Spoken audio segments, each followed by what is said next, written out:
Hey everyone, how's it going? So a while back, a bunch of years ago, I had a really difficult part of my life, right? I had a mental breakdown and deep depression. And remember last week I was talking about that moment of when we choose to step away from doing things on our own understanding, our own strength, right? And move towards God when He's saying to us, come away with me. And how when we do go away with Him, all the burdens and weights are just lifted off us, right? And everything seems to make sense in that secret place with Him. We start to understand where our authority is with Him, our peace comes from Him, and we start to fall in love with Him, right? And there's nothing that beats that in life, believe me. Well, what I went through, that depression, is the opposite of being in that intimate place with Him, right?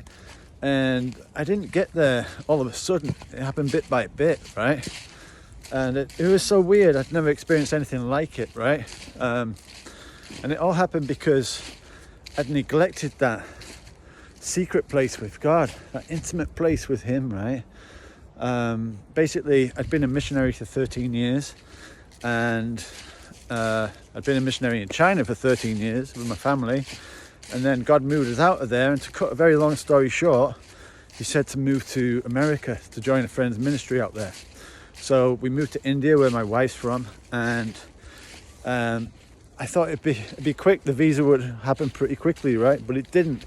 There was setback after setback after setback after setback, and slowly but surely, my mind started to unravel, right? And it was all because I'd made the thing that God had for me to do, His purpose for my life, or a part of it at least, moving to America, I'd made that the focal point of everything. I'd become so obsessed with the location that I'd forgotten about the simple thing of Him being my location, Him being my everything, right? But get this, a few months before my mind started to unravel, right? He gave me a vision, and in the vision I was parachuting down to the earth. And my parachute was the China flag, and I landed on the ground, wrapped that part of my life up, put it in a backpack, and I looked on the ground, and there's an AK-47, right? And that represented America, so I picked it up and grabbed it, and I started to run towards this forest, right? And from behind a tree, Jesus steps out, and He had a revolver in His hand. And He pointed it at me like this and fired, bang, and the bullet went right through my heart. And the bullet had a word written on it. It said, holy, right? And then I just lay down, uninjured, but unable to move really. I just lay on the ground, and at the corner of my eye, I see His legs walking towards me. And He stands over me, again with the revolver, bang, and puts one right through my head, through my mind. And on that bullet, there was another word written, presence, right? And then He does another one in my head, like bang.